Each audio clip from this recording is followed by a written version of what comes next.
A paixão de Jesus Cristo e de Maria e a compaixão de João, capítulo 613, do volume 10 de Maria Valtorta. Valtorta teve essa visão dia 20 de fevereiro de 1944. Agora já é noite, diz Jesus. Tu viste quanto custa ser salvadores? Viste em mim e em Maria.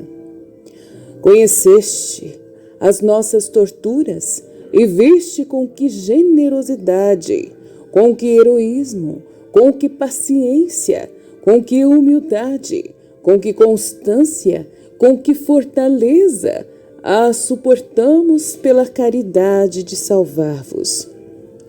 Todos aqueles que pedem ao Senhor Deus para fazer deles salvadores devem pensar bem que eu e Maria somos o modelo e que aquelas são as torturas que devem compartilhar para salvar. Não serão a cruz, os espinhos, os pregos, os flagelos materiais. Serão outras, de outra forma e natureza, mas igualmente dolorosos e consumam igualmente. E é somente consumando o sacrifício entre aquelas dores que é possível tornar-se salvadores. É uma missão austera, a mais austera de todas. Em relação a esta, a vida do monge e da monja da regra mais severa é uma flor comparada a um monte de espinhos. Porque esta não é uma regra de ordem humana, mas regra de um sacerdócio, de uma consagração divina, cujo fundador sou eu. Eu que consagro e acolho em minha regra, em minha ordem, os seus eleitos, e imponho a eles o meu hábito, a dor total até o sacrifício. Tu viste os meus sofrimentos? Eles foram direcionados para reparar as vossas culpas. Nada em meu corpo foi excluído disso, porque nada no homem é ausente de culpa. E todas as partes do vosso eu físico e moral, aquele eu que Deus vos deu, com uma perfeição de obra divina, é que vós aviltastes com a culpa do progenitor e com as vossas tendências ao mal. Com a vossa vontade ruim, são instrumentos de que vos servis para realizar o pecado. Mas eu vim para anular os efeitos do pecado com meu sangue e a minha dor, lavando as vossas partes físicas e morais neles, para limpá-las e para torná-las fortes contra as tendências culpáveis.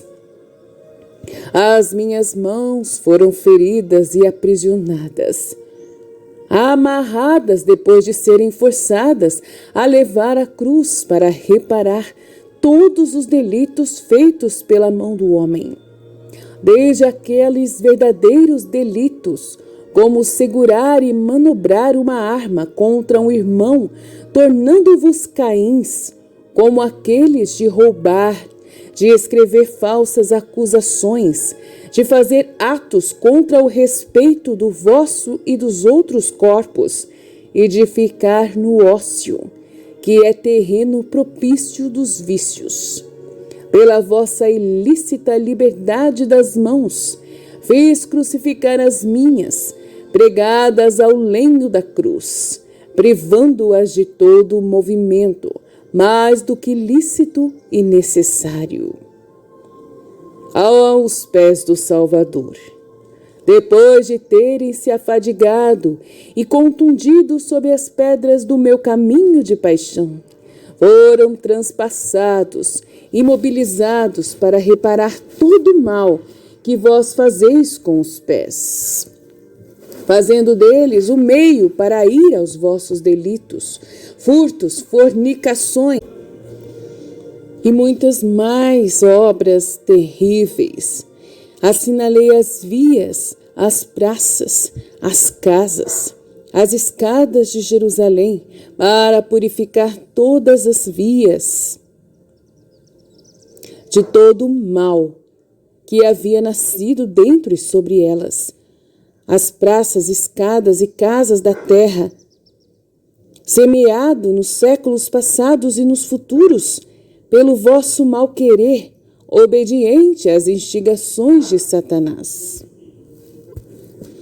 As minhas carnes foram maculadas, contundidas, laceradas para punir em mim todo culto exagerado. A idolatria que vós dais à vossa carne e a de quem amais por capricho dos sentidos e também por afeto, que em si não é reprovável, mas que tornais tal, amando um progenitor, um cônjuge, um filho, um irmão, mais do que amais a Deus. Não, sobre todo amor e todo vínculo na terra, deve haver o amor pelo Senhor Deus vosso. Nenhum outro afeto deve ser superior a este. Amai os vossos entes queridos em Deus, não acima de Deus. Amai contudo de vós mesmos a Deus. Isso não impedirá o vosso amor a ponto de vos tornardes indiferentes aos que estão próximos, mas antes alimentará o vosso amor também por eles com a perfeição desejada por Deus. Porque quem ama Deus tem Deus em si, e tendo Deus tem a perfeição no amar. Eu fiz de minhas carnes uma chaga viva, para lavar as vossas do veneno dos sentidos, do despudor, do desrespeito, da ambição e admiração pela carne destinada a tornar-se pó. Não é com o culto à carne que se leva a carne à beleza, é com a separação dessa que se dá a ela a beleza eterna no céu de Deus. A minha cabeça foi torturada por 1000 torturas, as batidas, o sol, os gritos, os espinhos para reparar as culpas de vossa mente, soberba impaciência, falta de suportação do sofrimento, pululam como cogumelos em vossa cabeça. Eu fiz da cabeça um órgão torturado, fechado em escrínio decorado de sangue, para reparar tudo o que brota de vosso pensamento. A única coroa que eu quis, tu viste, a coroa que só um louco ou um supliciado pode levar. Ninguém que seja são de mente, humanamente falando e livre de si, se impõe tal coroa. Mas eu era julgado um louco, e louco sobrenaturalmente, divinamente louco eu era, querendo morrer por vós que não me amais, ou que me amais tão pouco, querendo morrer para vencer o mal em vós, sabendo que o amais mais que Deus. Eu estava à mercê do homem, seu prisioneiro, seu condenado, eu, Deus, condenado pelo homem. Quantas impaciências vós tendes por quase nada, quantas incompatibilidades por coisas vãs, quantas dificuldades para aceitar o mal-estar. Mas olhai o vosso Salvador.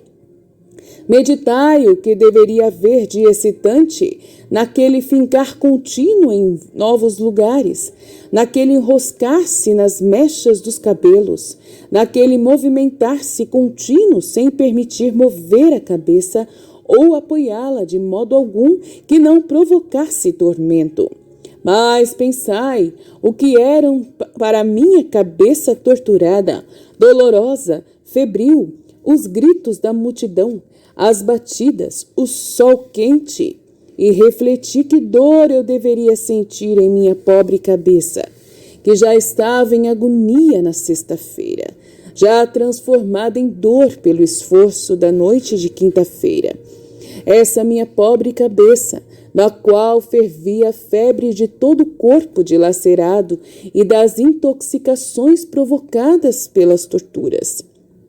E na cabeça os olhos tiveram a sua dor, e a tiveram a boca, o nariz e a língua, para reparar os vossos olhares, tão desejosos de ver aquilo que é mau e tão esquecidos de procurar Deus, para reparar as muitas mentirosas e sujas e luxuriosas palavras que dizeis em vez de usar os lábios para rezar, para ensinar, para confortar. Tiveram a sua tortura o nariz e a língua para reparar a vossa gula e a vossa sensualidade do olfato, pelos quais também cometeis imperfeições, que são terreno para culpas mais graves, e culpas com avidez de alimentos supérfluos, sem piedade de quem tem fome, de alimentos que vos podeis permitir muitas vezes, recorrendo a meios ilícitos de lucro. Os meus órgãos não estavam isentos de sofrimento, nenhum deles. Sufocamento e tosse para os pulmões contundidos pela bárbara flagelação e com edemas pela posição na cruz.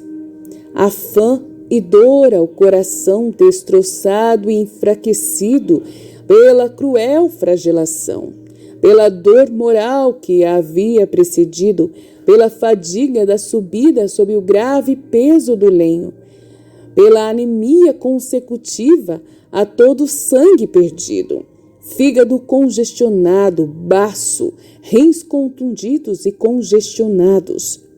Tu viste a coroa rocheada que estava em torno de meus rins, os vossos estudiosos, para dar uma prova à vossa incredulidade em relação àquela prova de meu sofrimento, que é o sudário, explicam que o sangue, o suor cadavérico e a areia de um corpo superfatigado, misturando-se aos aromas, produziram aquela pintura natural do meu corpo suprimido e torturado. Melhor seria crer, sem ter necessidade de tantas provas para crer. Melhor seria dizer, isto é obra de Deus, e bem dizer a Deus que vos concedeu ter uma prova indubitável de minha crucificação e das torturas precedentes. Mas, como agora não sabeis mais crer com a simplicidade das crianças, mas tendes necessidades de provas científicas, pobre fé a vossa, que sem o apoio e o aguilhão da ciência não sabe estar firme e caminhar.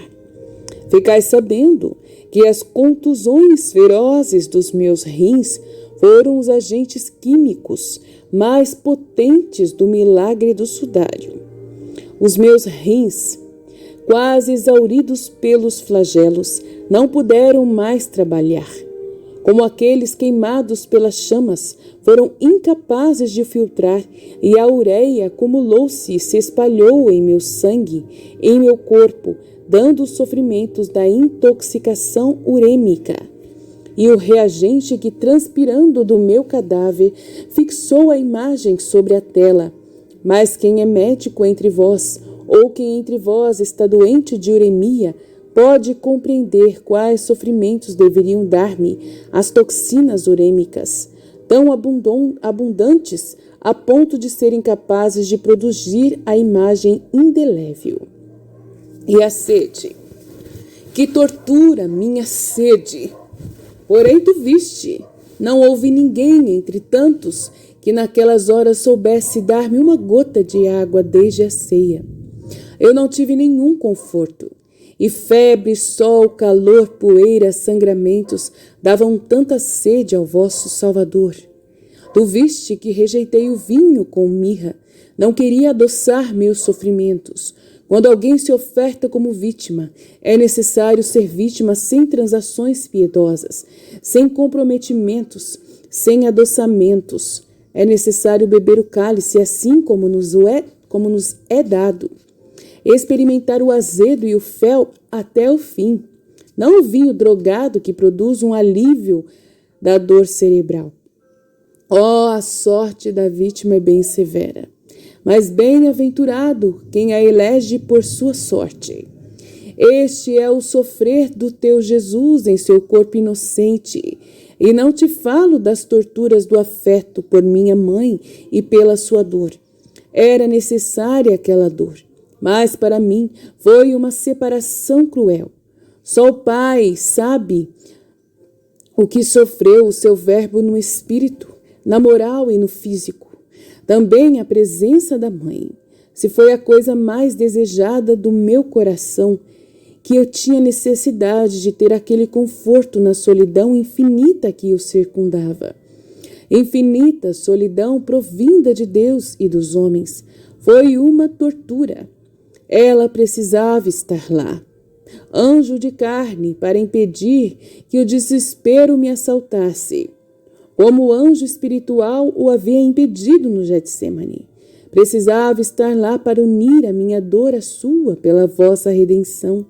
Precisava estar lá para receber a investidura de mãe do gênero humano. Mas vê-la morrer a cada frêmito meu foi a minha grande dor. Nem mesmo a traição, nem o conhecimento que meu sacrifício era inútil, seria inútil para tantos. Estas duas dores que poucas horas antes me pareceram tão grandes, até o ponto de fazer-me suar sangue, não eram comparáveis a esta. Mas tu viste como Maria foi naquela hora. A separação não a impediu de ser mais forte que Judite. Esta matou. Aquela se fez matar através de sua criatura. E não imprecou, e não odiou, rezou, amou, obedeceu. Mãe sempre, até no pensar, no meio daquelas torturas que o seu Jesus tinha necessidade de seu véu virginal sobre suas carnes inocentes para a defesa de seu pudor. Ela soube ser ao mesmo tempo filha do Pai dos céus e obedecer à sua tremenda vontade naquela hora. Não imprecou e não se rebelou, nem a Deus, nem aos homens. Perdoou a estes, disse fiat, aquele. Também depois tu a viste e ouviste. Pai, eu te amo e tu nos amaste. Recorda e proclama que Deus a amou, ele renova o seu ato de amor naquela hora. Depois que o Pai a transpassou e tirou sua razão de ser, ainda o ama. Não diz, não te amo porque tu me golpeaste. Ela diz, eu o amo. E não se aflige pela sua dor, mas pela dor sofrida pelo filho. Não grita pelo seu coração despassado, mas pelo meu coração transpassado. Disto pede razão ao Pai, não de sua dor. Pergunta o porquê ao Pai em nome do filho deles, em nome de filho deles. Ela é realmente a esposa de Deus. Ela é realmente aquela que concebeu uma união com Deus. E que me concebeu pela união com Deus. Ela sabe que nenhum contato humano gerou a sua criatura, mas somente o fogo aceso pelo céu que penetrou em seu imaculado coração e depois o germe divino, a carne do homem-deus, do Deus-homem, do Redentor do mundo, do Rei dos Reis. Ela sabe e como esposa e mãe pergunta o porquê daquela ferida. As outras deviam ser dadas, mas esta, quando se havia consumado, por quê? Pobre mãe, houve um porquê.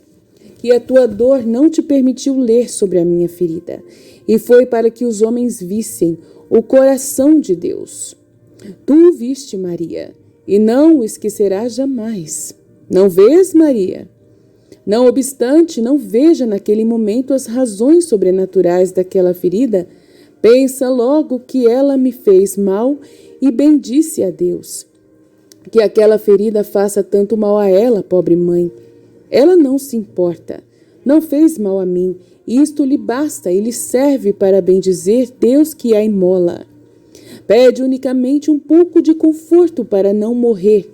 É necessária a igreja nascente, da qual tornou-se mãe poucas horas antes. A igreja, como um recém-nascido, tem necessidade de cuidados e um de leite materno. Maria o dará à igreja, sustentando os apóstolos, falando a eles do Salvador, rezando pela igreja. Mas como o poderia fazer se morresse naquela tarde? A igreja, que tinha poucos dias por permanecer sem seu chefe, permaneceria órfã totalmente se também a mãe expirasse. E a sorte dos recém-nascidos órfãos é sempre precária. Deus não desilude jamais uma justa oração e conforta os seus filhos que esperam nele. Maria prova-o no conforto de Verônica.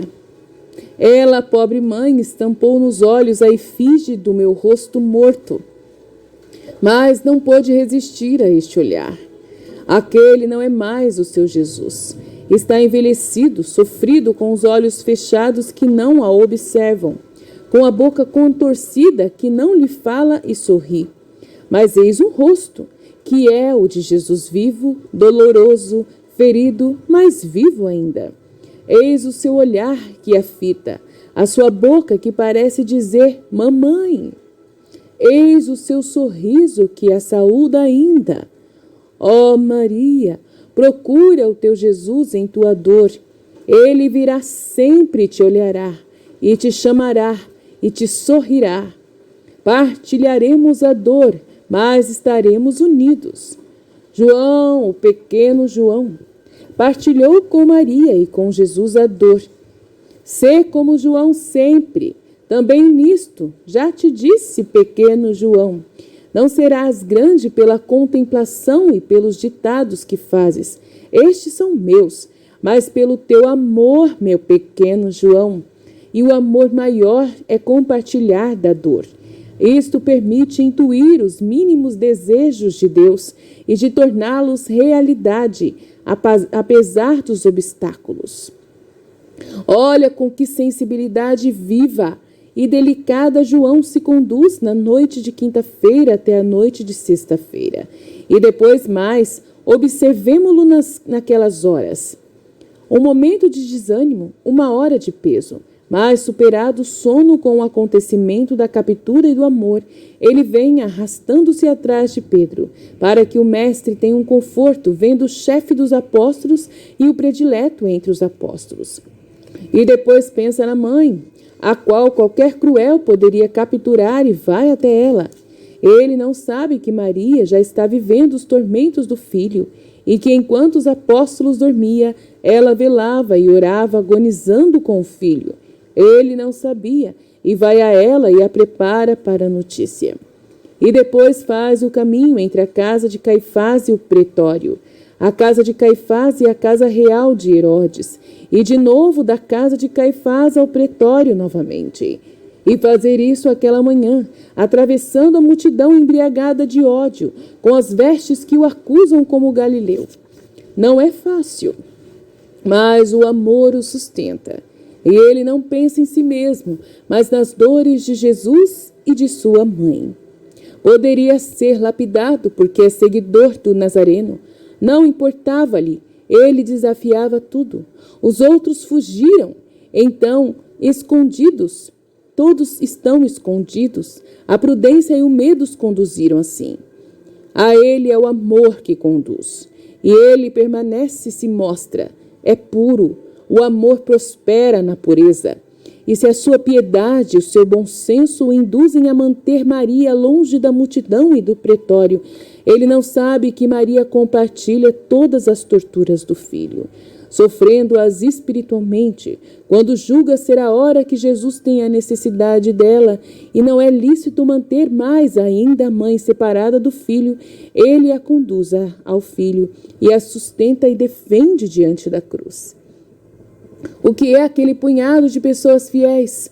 Um homem só, inerme, jovem, sem autoridade, como chefe de poucas mulheres, contra toda uma multidão bestializada? Nada. Um monte de folhas que o vento pode dispersar. Uma pequena barca sobre um oceano em tempestade que a pode fazer submergir.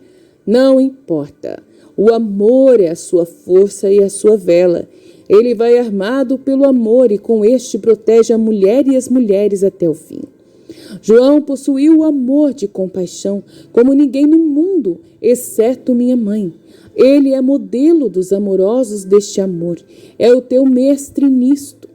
Segue-o no exemplo que te dá de pureza e de caridade, e serás grande, Maria, meu pequeno João. Vai em paz agora, eu te abençoo. E no dia 7 de abril de 1945, Valtorta anota: de Jesus. E dado que prevejo as observações de muitos Tomés e de muitos escribas de agora, sobre uma frase deste ditado que parece em contraste com o gole de água oferecido por Longino. Oh, como os negadores do sobrenatural, os racionalistas da perfeição, ao contrário, rejubilariam em poder encontrar uma fissura no magnífico complexo desta obra da bondade divina e do teu sacrifício, pequeno João, para poder, usando dessa fissura, com o poder do seu racionalismo nocivo, fazer desabar tudo.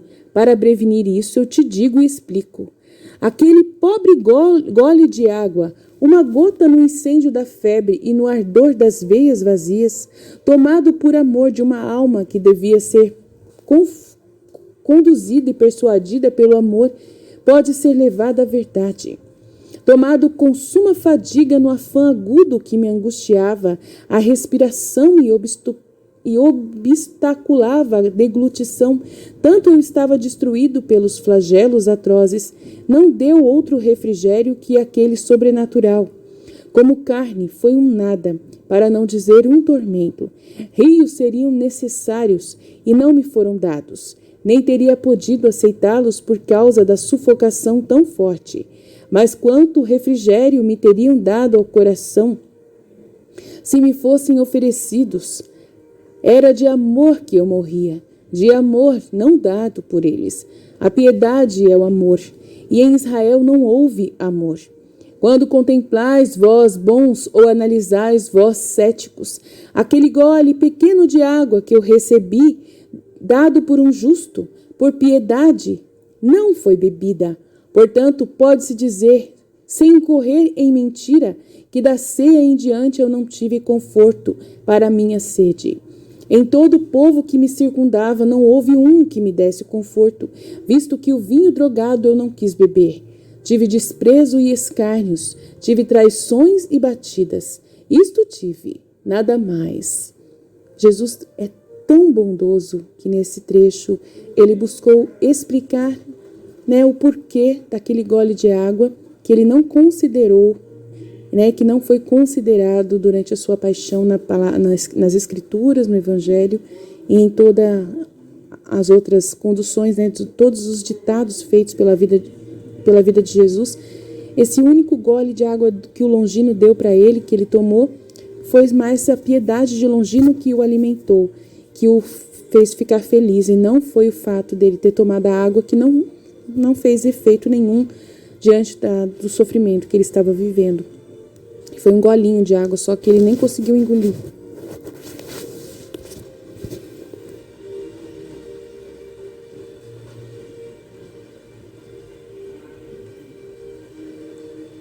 O Sábado Santo, capítulo 614. Visão do dia 30 de março de 1945.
O primeiro alvor da manhã vem chegando, com muita dificuldade, a muito custo, de sorte que a plena aurora está tardando estranhamente neste dia.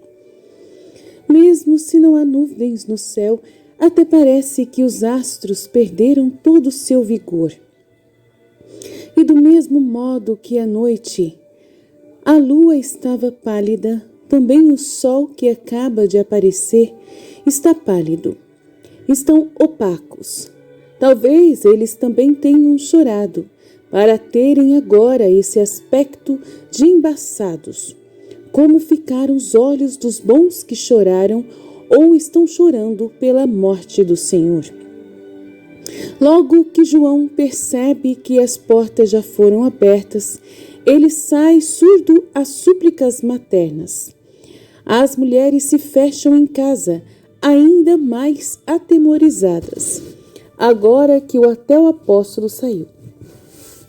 Maria, mãe de Jesus, sempre em seu quarto, com as mãos soltas no colo, olha fixamente através da janela que está aberta sobre um jardim não muito vasto, mas bem amplo e cheio de roseiras em flor ao longo das altas muralhas e dos canteiros muito bem cuidados. As moitas dos lírios, por sua vez, estão ainda sem o caule da futura flor. São numerosos, bonitos, mas só têm folhas.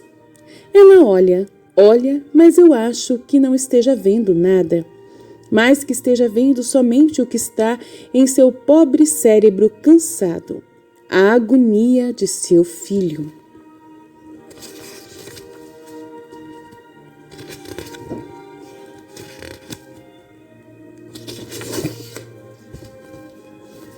As mulheres vão e vêm. Delas se aproximam, acariciam-na, convidam-na a comer alguma coisa. E cada vez que entra alguém delas, vem uma onda de um perfume pesado, heterogêneo, estonteante. Maria sente um arrepio toda vez, mas não sente mais nada. Nada de palavras, nem de atos. Nada, ela está exausta. E espera, é somente uma espera. É aquela que espera. Ouve-se uma batida na porta. As mulheres correm para abrir. Maria, sem levantar-se, vira sobre sua cadeira e fica fixando o olhar sobre a porta semiaberta. Quem entra é a Madalena. Aí está Manaém e gostaria de ajudar em alguma coisa. Manaém, faça-o entrar. Ele sempre foi bom. Eu não pensava que fosse ele. Quem pensavas que fosse, mãe? Depois, faze que ele entre. Manaém entra. Não está todo pomposo como de costume. Está com uma roupa muito comum, de um marrom quase preto, e um manto igual. Não traz nenhuma joia, nem espada. Nada. Parece um homem rico, mas do povo. Ele se inclina para saudar primeiro com as mãos cruzadas sobre o peito e depois se ajoelha como diante de um altar.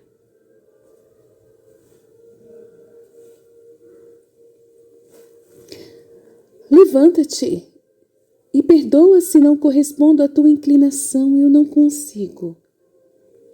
Não deves fazê-lo e eu não o permitiria. Quem sou eu, tu sabes. Por isso eu te peço que me contes como um dos teus servos. Tens necessidade de mim. Estou vendo que não há nenhum outro homem aqui por perto. Fiquei sabendo por Nicodemos que todos fugiram. Não havia nada que fazer, é verdade, mas pelo menos dar-lhe o conforto de nos ver. Eu saudei Sisto e depois não pude fazer mais porque, afinal, é inútil dizê-lo. Também isso foi querido por Satanás. Agora eu estou livre e venho pôr-me ao teu serviço. Dai-me as tuas ordens, mulher. Eu gostaria de saber e fazer saber a Lázaro. As irmãs dele estão preocupadas. E minha cunhada e a outra Maria também. Queríamos saber se Lázaro, Tiago, Judas e o outro Tiago estão salvos. Judas Iscariotes. Mas ele o traiu? É Judas, filho do irmão do meu esposo. Ah, eu já vou. E se levanta, mas ao levantar-se faz o movimento de quem sente dor. Mas tu estás ferido? Sim, mas não é nada. É meu braço que está doendo um pouco. Será por nossa causa? Será por isso que não estavas lá em cima? Sim, era por isso, e é por isso que eu lamento, não por causa da ferida. Aquele resto de farisaísmo e de hebraísmo, de satanismo que havia em mim, pois que em satanismo é que se transformou o culto de Israel. Acabou de sair com aquele sangue.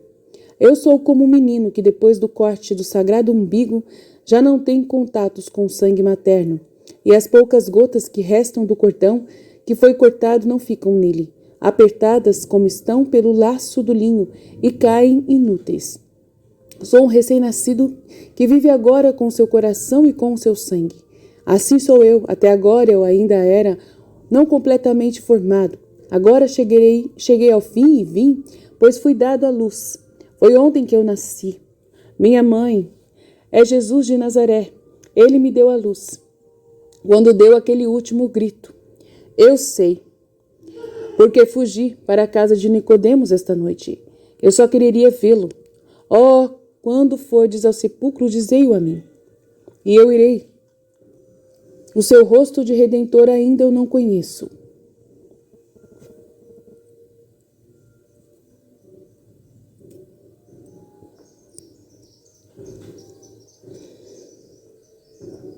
Ela te está olhando, Manaém, vira-te. O homem que havia entrado todo inclinado e que depois ficou olhando só para Maria, vira-se espantado ao ver o sudário e se joga de bruços em sinal de adoração. Ele chora, depois se levanta, inclina-se para Maria e diz: Eu vou. Mas hoje é sábado e tu sabes, já nos acusam de violar a lei instigados por ele. Iguais nós somos, pois eles violaram também a lei do amor. E esta é a primeira e a maior. Assim ele dizia: O Senhor te conforte. E sai. As horas vão passando como parecem vagarosas para quem está esperando. Maria se levanta e, apoiando-se nos móveis, vai até a porta. Procura atravessar o largo vestíbulo da entrada, mas quando já não tem mais onde apoiar-se, fica vacilando como uma ébria. Marta, que está vendo lá do pátio que fica para lá da saída aberta, junto à extremidade do vestíbulo, vai para lá a fim de acudi-la. Para onde queres ir? Lá para dentro. Vós me prometeste. Espera João. Basta de esperar. Vede como eu estou calma. Ide, pois vós o fechaste por dentro. Fazei abrir, e eu fico aqui esperando. Susana, depois que todos lá se foram correndo, sai de lá para ir chamar o patrão com as chaves. Enquanto isso, Maria se apoia na portinha, como se estivesse querendo abri-la com a força de sua vontade. O homem chegou, amedrontado e humilhado. Ele abre e se retira. E Maria, abraçada com Marta e Maria de Alfeu, entra no cenáculo. Tudo está ainda como estava no fim da ceia.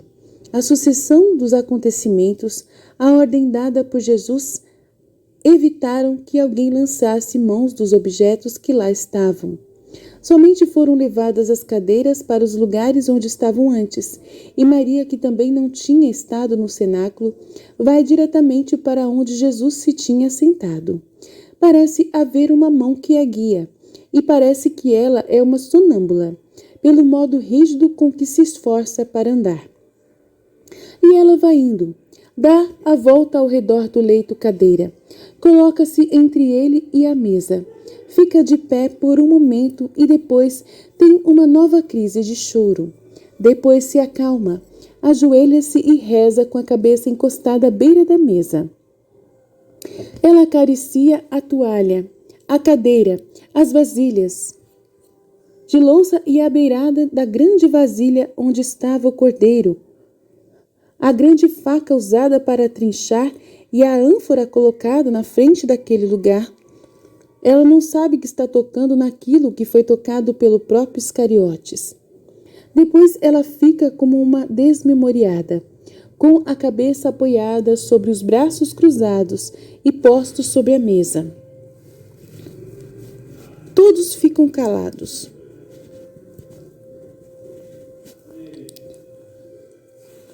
Até a cunhada diz: Vem, Maria, nós temos medo dos judeus. Gostaria que eles entrassem aqui? Não, aqui é um lugar santo. Vamos, ajudai-me. Fazeste bem em dizê-lo a mim. Eu quereria também ter um cofre, bem bonito, grande e fechado, para guardar dentro dele todos os meus tesouros. Amanhã eu o farei trazer do palácio. É o mais belo da casa. É forte e seguro. Eu te dou com alegria, promete Madalena. Todos saem. Maria está exausta mesmo. Ela fica vacilante ao descer os poucos degraus. E se é menos dramática sua dor, é porque ela não tem mais força. Mas em sua lentidão, a dor é ainda mais trágica. Tornam a entrar no quarto de antes. Antes de voltar para o seu lugar, Maria acaricia como se fosse um rosto de carne o santo rosto do sudário. Ouve-se a nova batida no portão. As mulheres se apressam em sair e entreabrir a saída. Com sua voz cansada, Maria diz: Se forem os discípulos, especialmente Simão Pedro e Judas, que venham logo a mim. Mas é o pastor Isaque. Ele entra chorando depois de uns minutos e se prostra imediatamente diante do sudário e depois diante da mãe sem saber o que dizer. Mas é ela que fala. Obrigada. Ele te viu e eu te vi. Eu sei. Ele olhava para vós enquanto pôde fazê-lo. Isaque chora ainda mais forte e só consegue falar quando o choro cessa. Nós não queríamos ir embora, mas Jonatas nos pediu. Os judeus estavam ameaçando as mulheres e depois não pudemos mais vir. Estava tudo acabado. Para onde devíamos ir então? Nós nos espalhamos pelo campo e, chegando à noite, nos reunimos na metade do caminho entre Jerusalém e Belém. Pareceu-nos estar afastando a sua morte ao irmos para a sua gruta, mas depois percebemos que não era justo irmos para lá. Era egoísmo e voltamos para a cidade. E sem sabermos como, nos encontramos-nos em Betânia. Os meus filhos, Lázaro, Tiago, todos estão lá. Todos estão lá pela aurora, pelos campos de Lázaro. Já estavam espalhados homens que por lá vagavam chorando. Os seus amigos, inúteis os discípulos. E os discípulos. Eu fui à casa de Lázaro e pensava ser o primeiro, mas, pelo contrário, já estavam lá os teus 2 filhos, ó mulher, e o teu, com André, Bartolomeu e Mateus, Simão Zelotes, os havia persuadido para irem para lá. Maximino, tendo saído para o campo desde manhã cedo, por lá já havia encontrado outros, e Lázaro socorreu a todos, e continua a fazer isso. Diz ele que o mestre lhe havia dado esta ordem, e Zelotes disse o mesmo. Mas Simão e José, meus outros filhos, onde estão? Eu não sei, mulher. Tínhamos ficado juntos até o terremoto, depois ele, não sei mais de certo. No meio das trevas, dos raios e dos mortos ressuscitados, do tremor da terra e do turbilhão nos ares, eu perdi a razão e fui parar no templo. Eu ainda me pergunto como foi que eu pude estar lá dentro, além do limite sagrado. Pensa que entre mim e o altar dos perfumes só havia um côvado.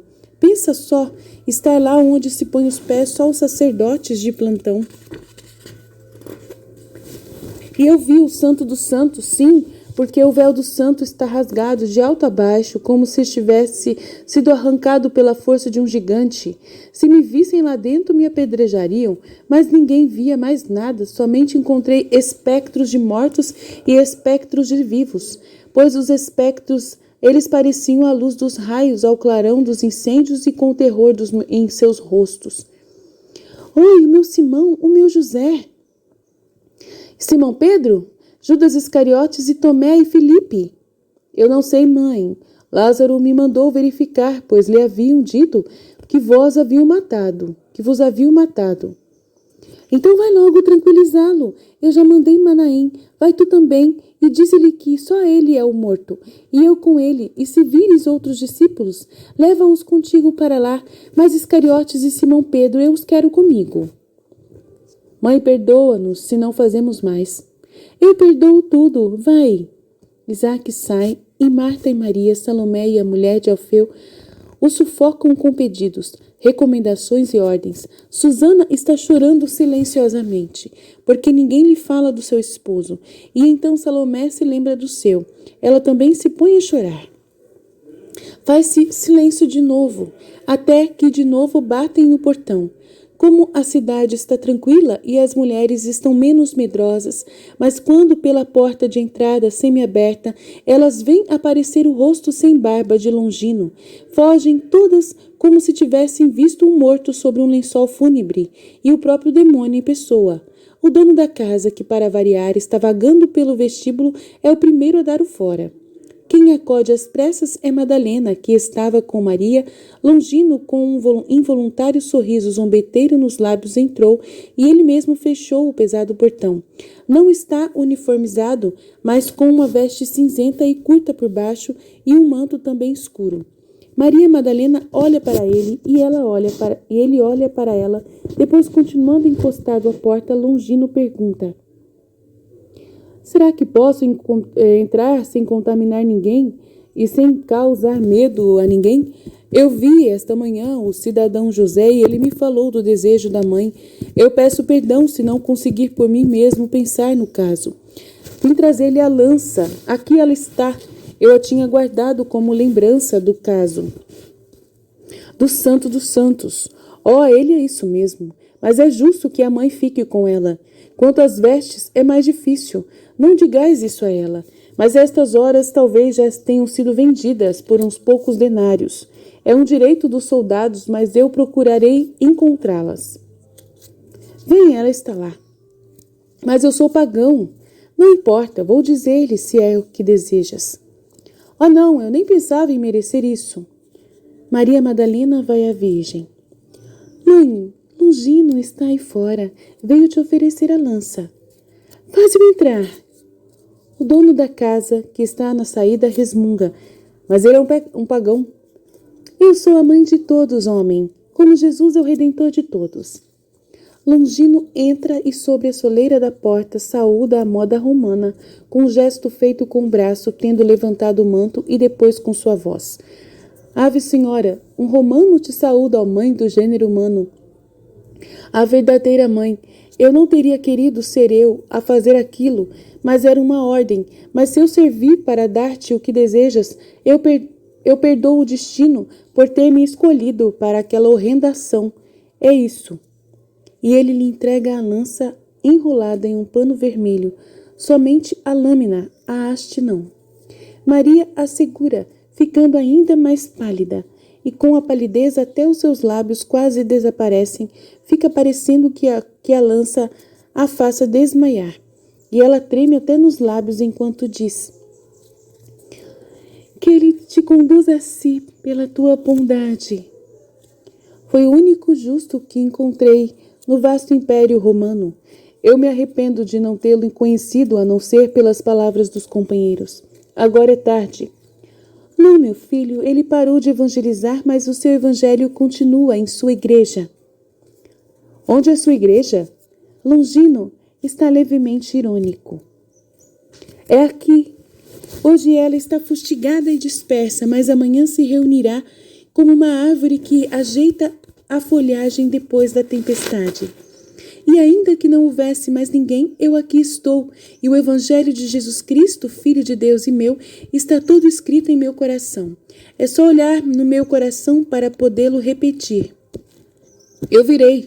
Uma religião que tem por chefe um herói, assim só pode ser divina. Ave Senhora!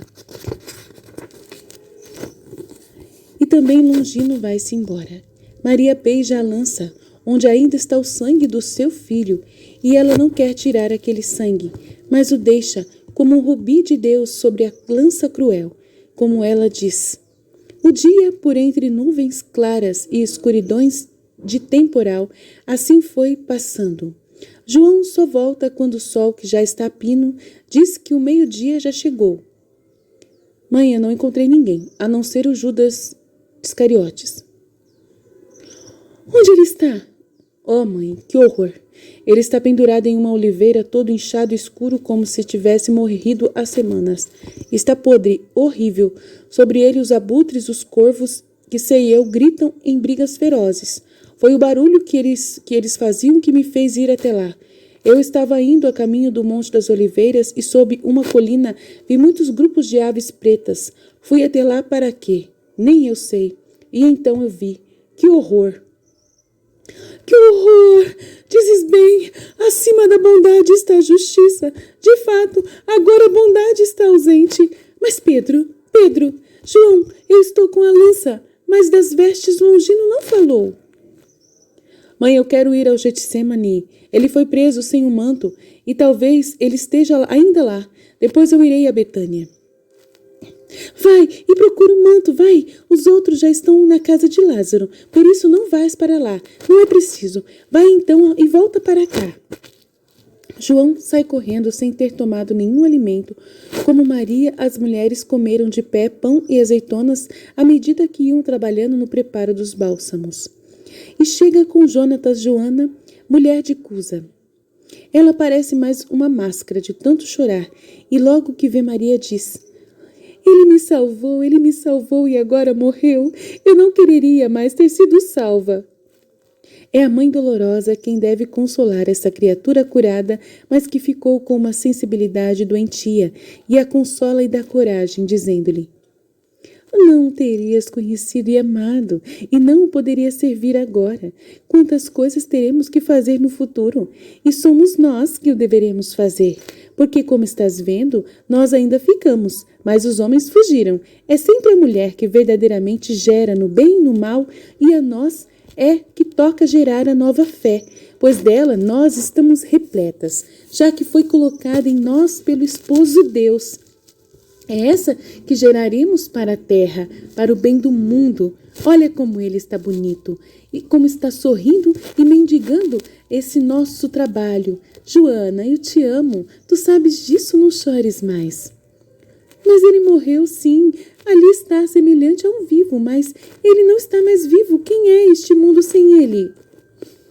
Mas ele voltará, vai, reza, espera. Quanto mais tu creres, mais depressa ele ressurgirá.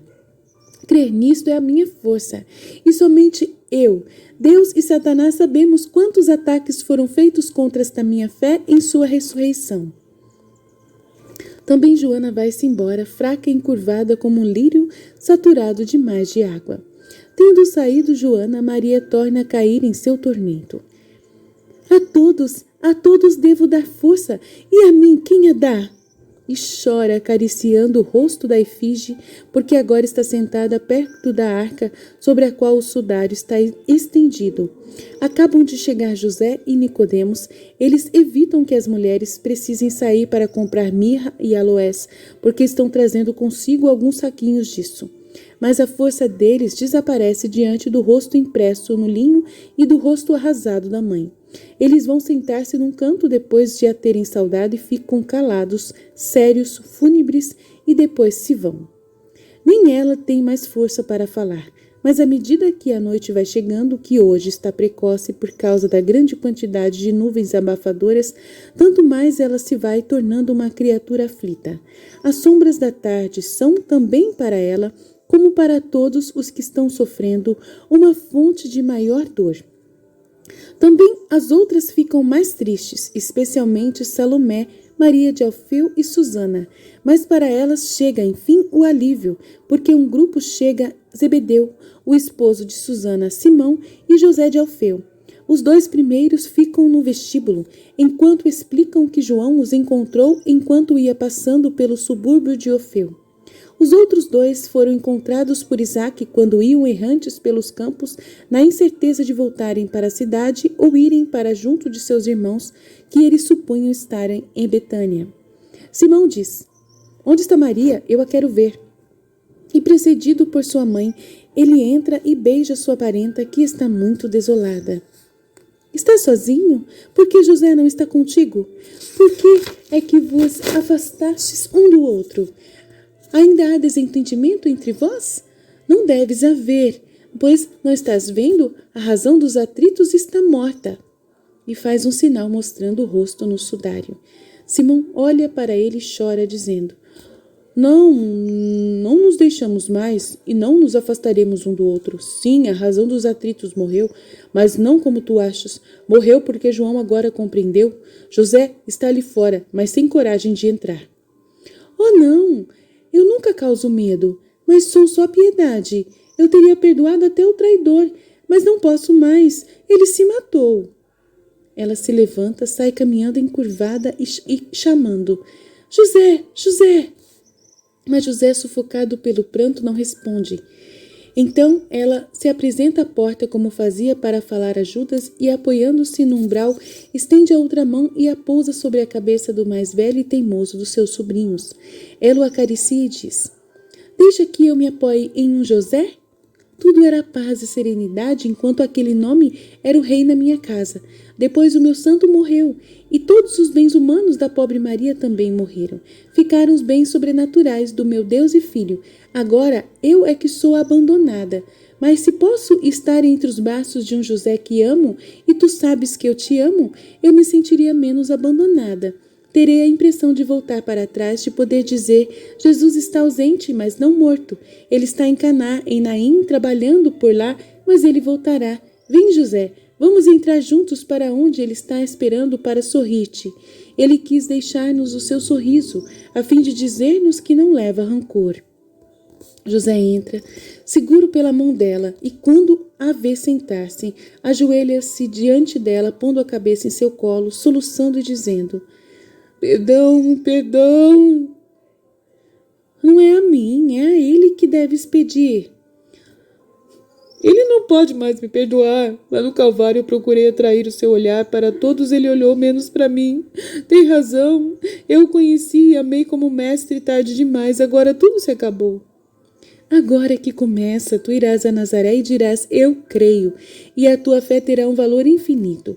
Tu amarás com a perfeição dos apóstolos futuros, que terão o merecimento de amar a Jesus que eles conhecem apenas pelo Espírito. Tu farás isso? Sim, sim, como reparação, mas eu quereria ouvir dele uma palavra, mas não a ouvirei nunca mais. Mas no terceiro dia ele ressurgirá e falará com aqueles que ele ama. Todo mundo está esperando a sua voz. Bendita és tu que podes crer. José, José, o meu esposo era o teu tio e ele acreditava numa coisa ainda mais difícil de crer do que esta. Ele soube crer que a pobre Maria de Nazaré fosse esposa e mãe de Deus. Porque já que tu, sobrinho daquele justo portador do seu nome, não podes crer que Deus possa dizer à morte basta e a vida volta. Eu não mereço ter essa fé porque tenho sido mau, fui injusto com ele. Mas tu és a mãe, abençoa-me, perdoa-me, dai-me paz. Sim, paz, perdão, ó Deus. Uma vez eu disse: como é difícil sermos os redentores. E agora eu digo: como é difícil ser a mãe do Redentor. Piedade, meu Deus, piedade. Vai, José, tua mãe tem sofrido tanto nestas horas. Conforta-a. Eu fico aqui com tudo o que tenho do meu menino, e as minhas lágrimas solitárias te obterão a fé. Adeus, meu sobrinho. Dize a todos que eu quero ficar calada, pensar e rezar. Eu sou uma pobre mulher que está suspensa sobre um abismo por um fio, e o fio é a minha fé e a vossa falta de fé, porque ninguém sabe crer totalmente e santamente. choca continuamente neste meu fio, e vós não sabeis que fadiga me impondes, mas não sabeis que estáis ajudando Satanás a atormentar-me. Vai! E Maria fica sozinha. Ela se ajoelha diante do sudário, beija a fronte, os olhos e a boca do seu filho e diz: assim, assim, para ter força eu devo crer em nome de todos, por todos. A noite chegou e, sem estrelas, escura, sufocante, Maria fica sozinha com sua dor. O dia de sábado terminou. Capítulo 615. A noite do sábado santo. Valtorta teve a visão e a escreve em 31 de março de 1945. Com muita cautela, entra Maria de Alfeu e fica escutando. Talvez ela pense que a Virgem tenha adormecido. Aproxima-se e se inclina. E a vê de joelhos, com o rosto por terra, junto do sudário, e murmura: oh, que desventurada! Assim ela ficou, e deve ter pensado que Maria adormeceu ou desmaiou, ficando daquela maneira. Mas Maria já não era Maria que estava ali, era um anjo. Mas Maria, saindo de sua oração, diz: não, eu estava rezando. Mas assim, de joelhos, no escuro, no frio, com a janela aberta, estás ouvindo, está gelada. Mas eu estou muito melhor, Maria. Ela já deve ter ido com Jesus salvar todos, porque ela, nesse momento, ela é levada em espírito, junto com Jesus, para libertar todos lá do limbo. Mas eu estou muito melhor, Maria. Enquanto eu estava rezando, e somente o Eterno é que sabe como eu estava arrasada, depois de ter sustentado tantas vezes a fé dos que vacilam, iluminado tantas mentes que nem mesmo sua morte iluminou, pareceu-me sentir um perfume angelical, um frescor angelical, a carícia de uma asa. Foi um instante, mas não mais do que isso. Mas pareceu-me que no mar de mirra, que de 3 dias para cá procura furiosamente submergir-me, se infundisse uma gota de serena doçura. Pareceu-me que a abóbada fechada do céu se entreabrisse, e que um fio de um amor iluminoso descesse sobre a abandonada. Pareceu-me que de distâncias incomensuráveis viesse um murmúrio incorpóreo que me dizia: realmente terminou. A minha oração, que até aquele momento era de desolação, passou a ser feita em paz. Ela se tingiu com uma luminosa paz. Apenas uma nuance de luminosa paz que eram os meus contatos com Deus na oração. Até as minhas orações. Maria, tu amaste muito teu Alfeu, quando eras ainda virgem desposada? Maria, eu me regozijava quando estava na aurora, dizendo: passou mais uma noite e um dia a menos na espera. Eu me alegrava ao pôr do sol, dizendo: mais um dia terminou, já está mais próxima a minha entrada sob o telhado dele. E quando o sol sumia, eu cantava como uma cotovia, pensando assim: daqui a pouco ele vem. E quando eu o via vir, lindo no rosto como o meu Judas, e é por causa dele que o Judas é o meu predileto, mas com os olhos apaixonados como os do meu Tiago. Então eu já nem sabia mais onde estava. E quando ele me saudava dizendo: doce esposa, e eu lhe podia responder: meu Senhor, então eu creio que tivesse sido atingida por uma flecha e não teria sentido dor. Depois, quando tornei-me a sua mulher, e Maria se perde nos êxtases das recordações. Depois ela pergunta: por que foi que me perguntaste isso? Para explicar-te o que eram para mim as orações. Multiplica por 100 os teus sentimentos e aumenta-os em potência por 1000 e 1000 vezes, e compreenderás então o que tem sido sempre para mim a oração e a espera daquela hora. Eu creio que mesmo quando eu não orava lá na paz da gruta ou no meu quarto, mas fazia todos os serviços da mulher, a minha alma orava sem parar. Mas quando podia dizer: eis que a hora de recolher-me em Deus está chegando, eu ficava com o coração ardente e palpitante velozmente. E quando me perdia nele, então, não, isto não sou capaz de te explicar.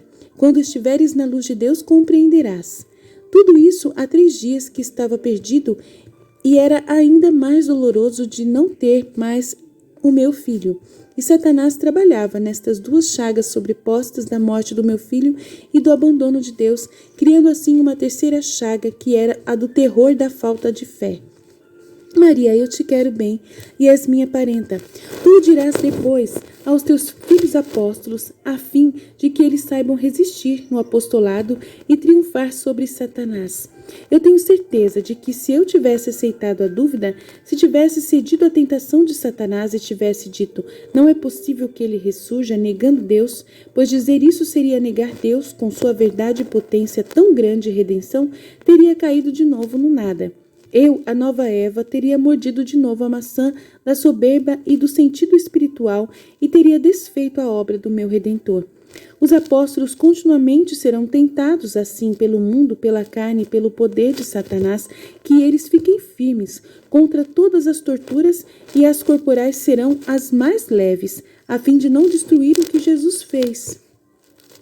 Dize isto, Maria, aos meus filhos, que queres que a tua pobre cunhada saiba dizer? Porém, se tivessem vindo, fugirem logo no começo, mas depois... Vê que Lázaro e Simão tinham recebido ordens de levá-los a Betânia. Jesus sabe tudo. Mas, sim, quando eu os vi, os censurarei duramente.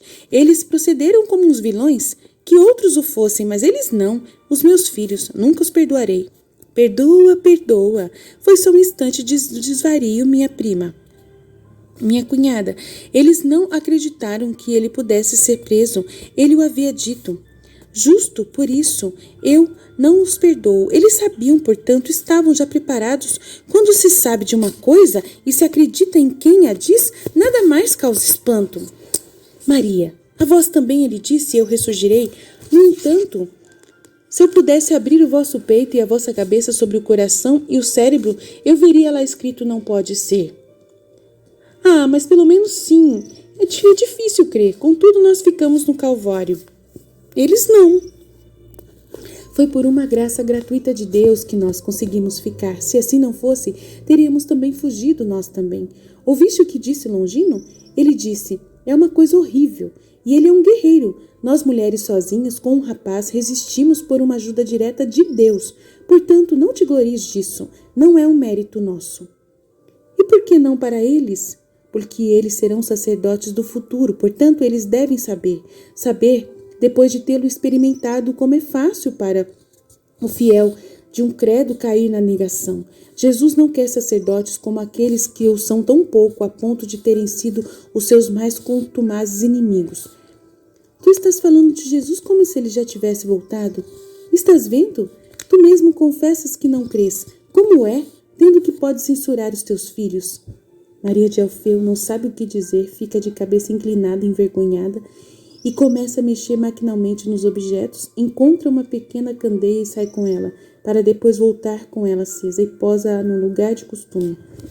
Maria está sentada de novo ao lado do sudário estendido, o sudário que a luz amarela da candeia de azeite a chama tremula, adquire uma energia particular e parece estar se movendo na boca e nos olhos. Não queres tomar nada? Pergunta um pouco mortificada a cunhada. Um pouco de água, estou com sede.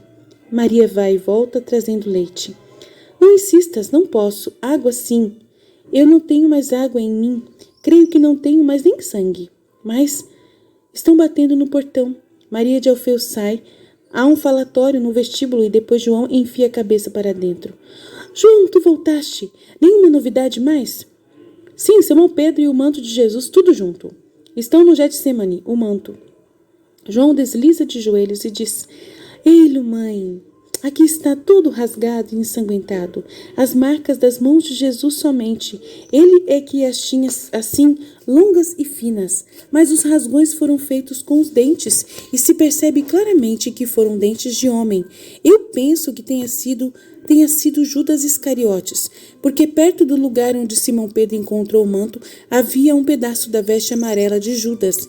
Ele deve ter voltado lá e depois, antes de se matar. Olha, mãe, o que Maria fez foi acariciar e beijar o pesado manto vermelho do seu filho, mas por insistência de João, ela o abre e vê os sinais de sangue, sinais escuros sobre o vermelho do sangue e os rasgões feitos pelos dentes. Ela treme e murmura, quanto sangue! E parece que ela só vê aquilo. Mãe, a terra está vermelha de sangue. Simão, que correu lá para cima nas primeiras horas da manhã, diz que a erva estava ainda com sangue fresco sobre as folhas. Jesus, não sei não, ele não me parecia ferido. De onde então é que tinha tanto sangue? Do corpo dele, na angústia. Oh, Jesus, vítima total. Oh, meu Jesus. Maria chora tão angustiadamente, com uma lamentação exausta, que as mulheres vêm até a porta, ficam olhando e depois se retiram. Isto enquanto todos te abandonam. Que é que estavais fazendo enquanto ele sofria em sua primeira agonia? E muito envergonhado, ele responde: estávamos dormindo, mãe. E João chora. Lá estava Simão, conta como foi. Eu tinha ido procurar o manto, tinha pensado em perguntar a Jonas e a Marcos, mas eles haviam fugido. A casa está fechada e tudo está abandonado. Então eu desci para os muros a fim de percorrer toda a estrada e eu percorri na quinta-feira. Eu estava tão cansado naquela noite e angustiado que eu não podia nem recordar-me onde Jesus tirou o manto. Primeiro me parecia que ele estivesse e depois que não estivesse com ele. No lugar da captura, nada. Onde nós estivemos juntos, nada. Eu fui pelo caminho feito pelo mestre e pensei que também Simão Pedro tivesse morrido, porque eu vi lá todo acocorado contra uma rocha.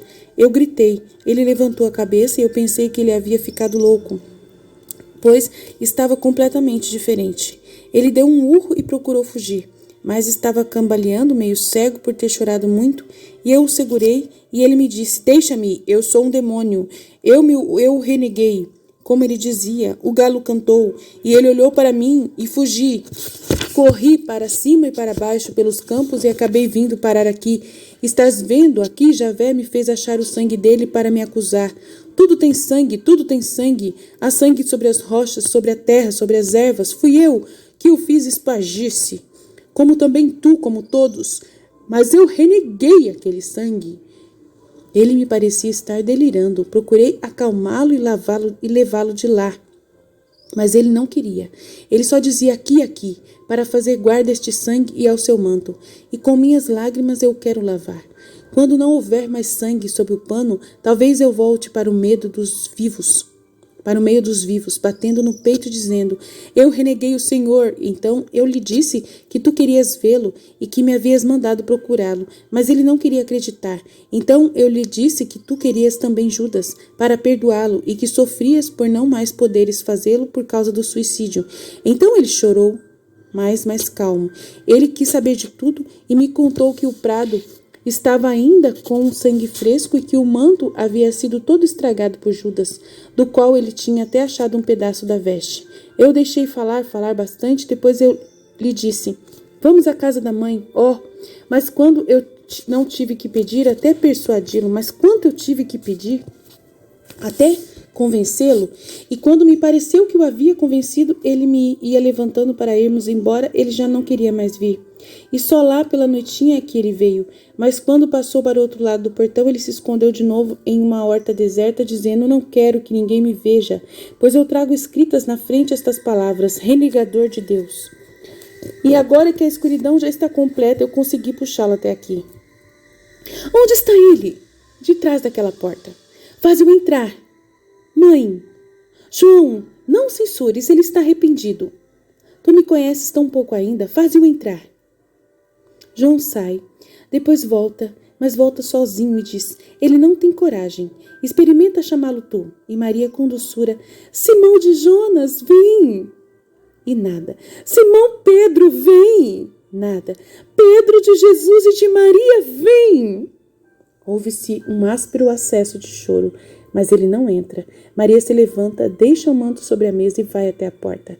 Lá fora está Pedro agachado, está como um cão sem dono, e chora tão forte, sem parar, que nem ouve o barulho da porta que se abre chiando, nem o arrastar das sandálias de Maria.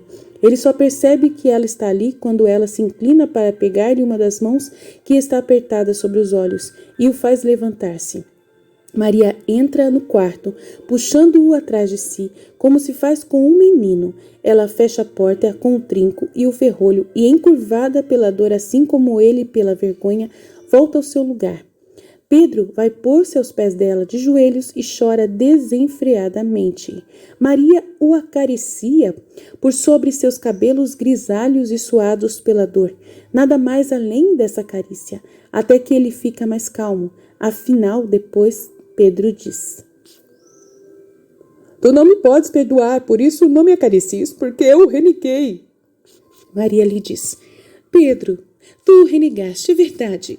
Tiveste a coragem de renegá-lo em público, a coragem covarde de fazer isso. Os outros, todos menos os pastores Manaém, Nicodemos e João, somente tiveram a covardia. Todos o renegaram, homens e mulheres de Israel, com exceção de umas poucas mulheres. Eu não cito os sobrinhos, nem Alfeu de Sara. Esses eram parentes e amigos, mas os outros, e nem mesmo tiveram a coragem satânica de mentir para se salvarem. Nem a coragem espiritual de se arrependerem e chorar, nem a ainda mais alta de reconhecer publicamente o seu erro. És um pobre homem, amanhã serás um santo, mas mesmo que não fosses como és, eu te teria perdoado do mesmo modo, pois eu teria perdoado até Judas Iscariotes, contanto que ele salvasse o seu espírito, porque o valor de uma alma, ainda que seja uma só, merece todo o esforço para superar repugnâncias e ressentimentos, até que eles sejam despedaçados. Lembra-te disto, Pedro. Eu te repito, o valor de uma alma é tão grande que mesmo às custas de morrer pelo esforço que se faz para tê-la perto, temos que mantê-la assim, entre os braços, como eu tenho a tua cabeça encanecida. Se entendemos que fazendo assim podemos salvá-la, é assim como uma mãe que depois do castigo que o pai deu, pega sobre o seu coração a cabeça do filho culpado e mais com as palavras do seu coração que bate de amor e de dor, do que com as palmadas do pai, ele se arrepende e se corrige. Ó Pedro do meu filho, ó pobre Pedro, que como todos estivestes nas mãos de Satanás naquela hora tenebrosa, e sem o perceberes, achando que fizeste tudo por ti mesmo. Vem cá, o coração da mãe dos filhos do meu filho. Aqui Satanás não pode mais fazer-te mal. Aqui se acalmam as tempestades, e enquanto esperamos o sol, o meu Jesus que ressuscitará para dizer-te, a paz ao meu Pedro, surge a estrela da manhã pura, bela, fazendo ficar puro e belo tudo o que ela toca, como acontece com as águas puras do nosso mar nas frescas manhãs de primavera. Por isso eu desejei muito que tu viesses. Aos pés da cruz eu estava sendo martirizada por ele e por vocês. Como foi que não o percebeste? E chamava os vossos espíritos com voz tão alta que eu acho que eles vieram realmente a mim. E fechados em meu coração, ou melhor, colocados sobre o meu coração como os pães da proposição, eu os mantive sob o banho do seu sangue e do seu pranto. Eu podia fazer porque ele, na pessoa de João, me fez mãe de toda a sua prole. Quanto eu te esperei naquela manhã, naquela tarde e noite e em cada novo dia. Por que é que tu fizeste uma mãe esperar tanto o pobre Pedro ferido e pisado pelo demônio? Eu te conduzo a Jesus, que tu queres ver? Queres ver o seu sorriso para te persuadires de que ele te ama ainda? Sim, então afasta-te do meu pobre seio de mulher, vai pousar a sua fronte sobre a fronte coroada dele, a tua boca sobre sua boca ferida e beija o teu Senhor. Ele morreu, eu nunca mais o poderei fazer. Pedro, responde-me, qual achas que tenha sido o último milagre do teu Senhor? O da Eucaristia, aliás, não. Talvez tenha sido o do soldado ferido e curado lá. Não me faças ficar recordando. Uma mulher fiel, amorosa, foi para perto dele no Calvário e enxugou o seu rosto. E ele, para ensinar quanto pode o amor, gravou o seu rosto sobre um pano, um linho. Ei-lo aqui, Pedro. Uma mulher conseguiu isso na hora daquelas trevas infernais e da ira divina, só porque ele amou. Lembra-te disso, Pedro. Durante as horas em que te parecer que o demônio seja mais forte do que Deus, Deus estava sendo sendo prisioneiro dos homens, já oprimido, condenado, flagelado, moribundo. Contudo, já que entre as mais duras perseguições Deus é sempre Deus, e se a ideia for agredida, Deus que a suscita é intocável. Eis que Deus, aos negadores, aos incrédulos, aos homens dos estultos porquês, dos culposos, não pode ser dos sacrílegos. O que eu não compreendo não é verdade. Daqueles que são, do que eu não compreendo não é verdade. E ele responde sem palavras, com estilinho. Olha para ele. Um dia tu me disseste, e tu disseste a André, o Messias vir manifestar-te a ti. Isso não pode ser verdade. E depois a tua pobre razão humana teve de se dobrar à força do Espírito que via o Messias lá onde a razão não via. Outra vez sobre o mar tempestuoso te perguntaste, posso ir, mestre? E depois sobre as águas, já no meio do caminho, sobre as águas agitadas, tu duvidaste, dizendo a água não me pode sustentar. E com tua dúvida como pretexto, por pouco não te afogavas. Somente quando contra a razão prevaleceu o Espírito, que soube crer, puseste achar a ajuda de Deus. Outra vez tu disseste, se Lázaro já morreu há 4 dias, que é que viemos fazer aqui? Para morrer inutilmente? Porque não podias, com a tua razão humana, admitir outra solução, e a tua razão foi desmentida pelo Espírito, que mostrando-te com o ressuscitado a glória do ressuscitador, te mostrou que não foi inutilmente que tinhas ido.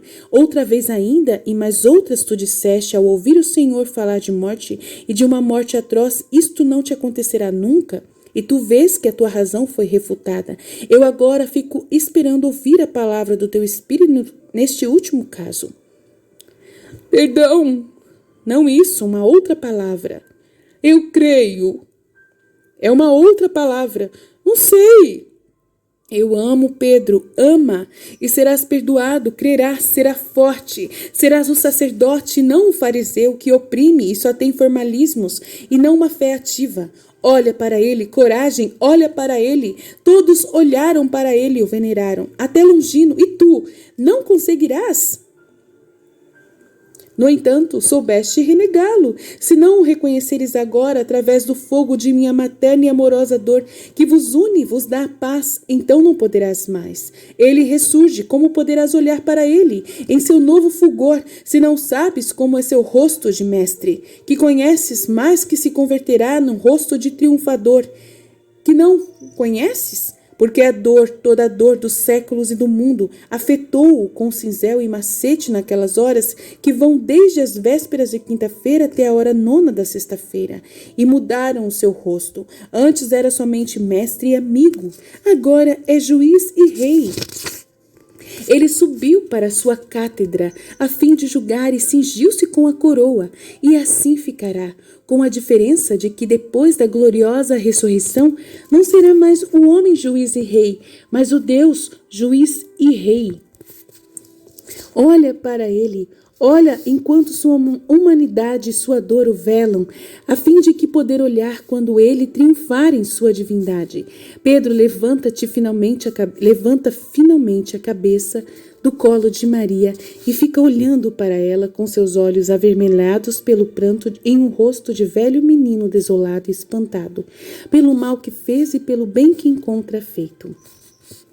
Maria o obriga a olhar o seu Senhor, e então, enquanto Pedro, vendo diante de si um rosto vivo, geme dizendo: Perdão, eu não sei como foi, o que foi, não era eu.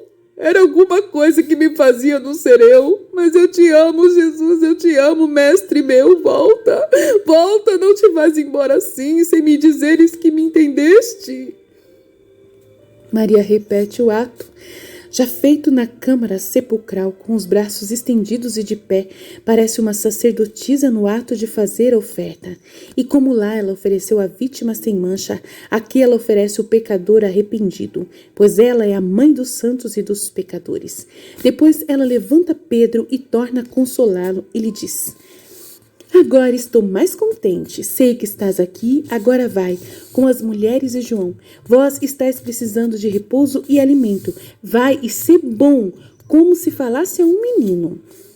E depois, enquanto a casa está mais calma nesta segunda noite, depois de sua morte, e apresenta o aspecto cansado e resignado das casas nas quais os que sobreviveram vão voltando devagar daquele golpe mortal, e todos vão voltando aos hábitos humanos quanto ao sono e à alimentação. Só Maria prefere ficar em pé, firme no seu posto, na sua expectativa, em sua oração sempre, sempre, sempre, pelos vivos e pelos mortos, pelos justos e pelos culpados, pelo retorno do filho. A cunhada quis ficar com ela, mas agora ela está dormindo profundamente, sentada a um canto, com a cabeça virada para a parede. Marta e Maria vêm 2 vezes, mas depois, cheias de sono, se retiram para um quarto vizinho.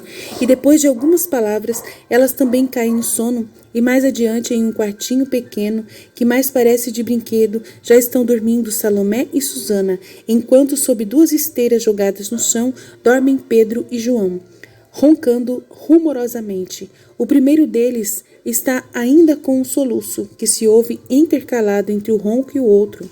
O segundo, com um sorriso de criança que está sonhando diante de alguma visão alegre. A vida retoma em seus atos e a carne os seus direitos. Somente a estrela da manhã resplandece e alerta com seu amor que vigia junto à imagem do filho.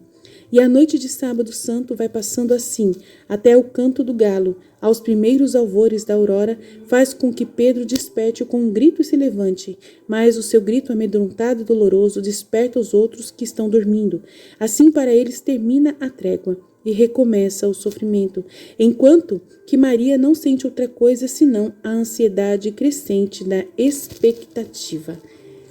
E assim termina a visão do sábado santo. Próximo é a ressurreição, amanhã da ressurreição. Amém, Fiat. Até mais. Deus abençoe a todos. Muito obrigado. Confia em Jesus. Tudo isso valeu a pena. Valeu a pena. Apesar de todo o sofrimento. Valeu a pena.